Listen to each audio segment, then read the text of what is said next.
What's up, everybody? Welcome to another edition of the In the Ring Show with your host, Devious Damien.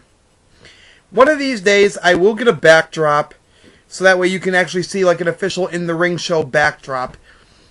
I am going to try to do something a little bit more fancy than what Off the Rope Show does. I'm not just going to take like a bed sheet and, write ITRS on it. I'm going to try to design some kind of like poster board graphic with, like a wrestling ring with like some sort of special font, In the Ring Show sign, whatever. Point is, like, I don't want to be always doing videos and having you be like, oh, look, Damien's in the kitchen doing a video. Not that being in the kitchen doing a video is necessarily a bad thing, but you gotta admit, it does look kind of tacky. Anyway. So, leave my kitchen alone and just do your video. Anyway, coming soon, hopefully, on an official In the Ring Show backdrop. So, this video is about Vince McMahon and his incessant need to shit upon anything he does not create. Most recently, well, even though he did create him, since when he came back, he was really no longer Vince's creation, shitting on Brock Lesnar. Just to kind of prove, well, Mr. Big Bad UFC guy isn't as big and bad as he thought, he's losing to John Cena. And Vince did it to kind of put the screws to Lesnar, to show him, I made you, I can break you just as easily. Vince, put your fucking ego aside. Okay, Brock should have won that match. Your decision to put Cena over for any reason whatsoever was bullshit. And I'm not just saying this. Yes, I'll admit. Excuse me. Now, I have been famous for my not liking John Cena. I'll admit that. But I'm speaking objectively. I'm not saying this because my not liking John Cena has nothing to do with my saying this right now. Plain and simple, even if I was a John Cena supporter, okay, I would still say, for business purposes, Brock should have won the match. But Vince has to cater to his own fucking ego and make sure that his guy won the fucking match. You want another example of Vince shitting on something he didn't create? Let's rewind a few years back. Let's take a look at Goldberg, shall we? Goldberg in WCW went, what, almost 180-0? Maybe even higher? Before Kevin Nash, that fucking douchebag, when he had some power in the creative aspect of WCW, decided, I'm going to be the one that beats Goldberg. But here's my main point, though. He comes into WWE, and they somewhat have him like as a dominating force, but the first time he gets put in the Elimination Chamber, what happens to him? Oh, he's got to get pinned by God, because nobody can be more over than God. Give me a fucking break. And then you have him win the World Heavyweight title by beating Triple H. And then what? Just to lose it back to him a month later? Way to go, Vince. Another star you could have had. And when I say could have had, I mean he could have been built up the way he was in WCW. But no, because he wasn't your fucking creation, you decided, well, I'm going to show Mr. Big Bad Goldberg exactly what he amounts to here in the WWE. Vince, knock it off.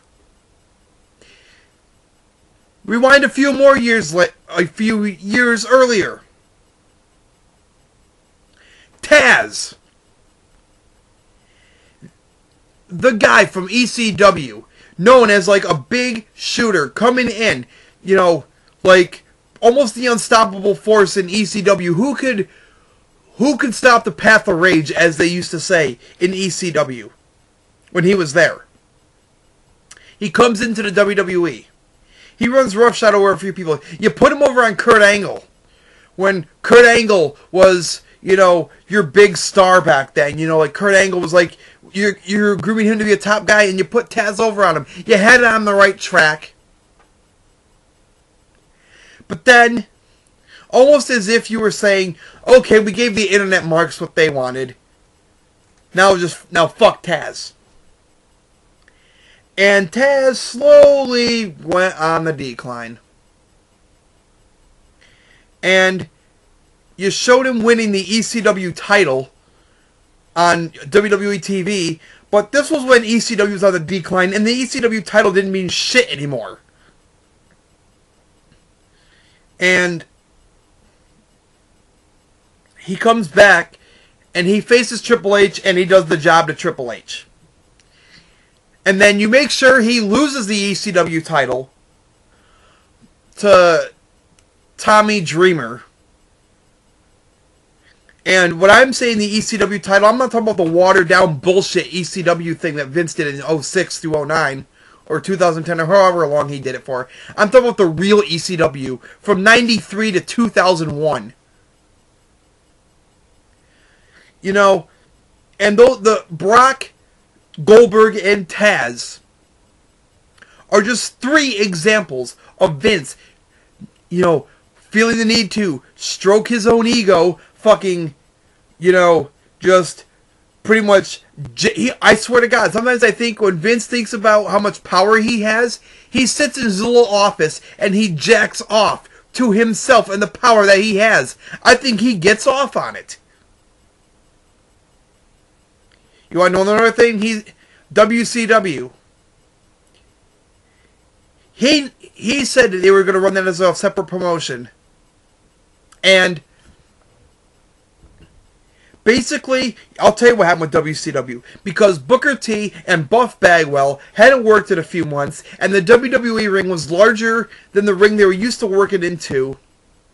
They were the WWE ring was bigger than the WCW ring, and Buff and Booker weren't used to that. So they went out there and they had a match. What was supposed to be WCW, and, you know, without the stupid bullshit invasion angle, WWE did in fact originally intend to run WCW as a separate entity away from WWE. And what they were going to do, you know, and then we were going to do that, but then when Booker T and Buff Bagwell, because they had a little ring rust, and justifiably so, their match wasn't as good as it could have been. And the fans started shitting on it. Within like 2 minutes in, you could hear, boring, this match sucks, this match sucks. And as soon as that started, guess what that gave Vince the excuse to do? And you know, sometimes I think he almost knew that the WCW guys would have ring rust on them. And he put 2 guys in the ring. 2 guys that were top guys, mind you. To prove a point. He put them in there, knowing that there was a good possibility, due to the ring rust, that they'd have a shitty match. He was looking for an excuse to finally, once and for all, put a kibosh on WCW. And Buff and Booker unintentionally, albeit unintentionally, gave him that excuse. Now, you know, I don't think either one of them went out there and intended to have a shitty match. I'm sure they had, you know, I'm sure they actually had a good match planned, but unfortunately it didn't exactly work out that way. And WCW had some good concepts. And does WWE use them? Absolutely not. Case in point, World War III. Better concept than the Royal Rumble. 3 rings, 60 men. Over the top rope. Now, you tell me that concept would not get over in WWE. Anybody who tells me it wouldn't, bullshit. And anybody who says WWE does not have 60 guys, once again, bullshit. Take the top guys. Take the guys that you don't put on TV. Take NXT guys. Bring back NXT guys that you cut and don't even use. You know, do shit like that. Another concept that you don't use, Vince, that you should be using, war games. Vince, you're not an indie company, so it's not that fucking hard for you to get 2 rings and a double cage over both fucking rings. Basically, you want to know what war games is, Vince? Just a Hell in a Cell. Except the only difference is it's 2 rings and the cage is big enough to cover 2 rings. Vince, you've got the money. You have the technology. Do it. Don't tell me war games wouldn't get over. Fuck you. Yes, it would. I go back and I still watch war games matches from old school WCW. And guess what? Even ones I've already seen like 2 or 3 times before, I still mark out for that shit. I still mark out for that war games match. Don't tell me it will not get over in your company. Yes, it will. But you won't give it a chance. Why? I'll tell you why. Because you didn't fucking create it. You know, speaking of things that you need to change, Vince, fire John Laurinaitis. What good has he done talent-wise for your company? What talent has he brought in that, has reached the star power that you so desperately need out of younger talent? Now, I'm not saying Laurinaitis hasn't brought any good talent in. He's brought a few good talents. I'll give him that. He's brought in Kofi Kingston. He's brought in Evan Bourne, Sin Cara. But as good as those talents are, there's one problem, Vince. Name one guy. If you can name one guy that Laurinaitis has brought in that has reached the star power of a Stone Cold Steve Austin, of a Rock, of a Triple H, of a Randy Orton, of a Brock Lesnar. If you can name one guy who reached, Mick Foley's another name that Jim Ross brought in that reached mega stardom in WWE. Name one guy that Laurinaitis brought in that has reached that star power. Or that even will, for that matter. Go ahead. I'll wait.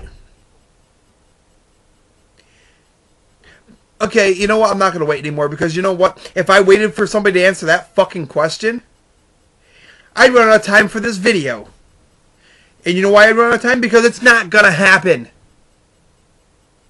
Kofi is a great talent, but will he ever reach the megastardom like The Rock, Austin, Triple H? No, he won't. And some of you Kofi Kingston marks are going to get mad at me and say I'm dissing Kofi. No, I'm not. I'm not dissing Kofi. I'm telling it like it is. He will never reach that level. Like it or not. R-Truth will never reach that level.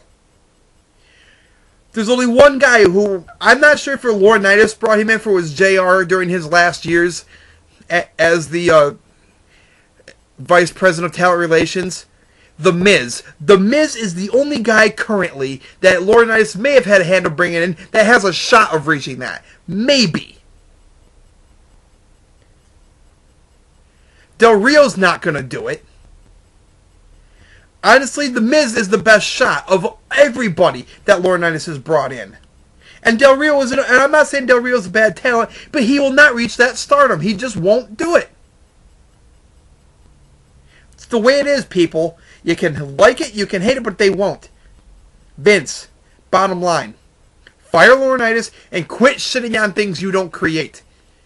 Because, yeah, while you shit on things you don't create, it gives you an excuse to sit in your office and jack off to the power that you have. But are you giving the fans what they want? Are you really about the people power that you have that stupid fuck Laurinaitis going out there running his yap about every week? You're not, Vince.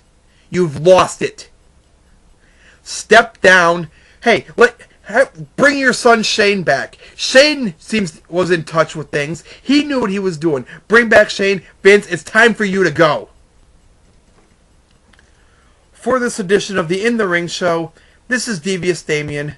Subscribe, like the video, and comment. Good night, everybody.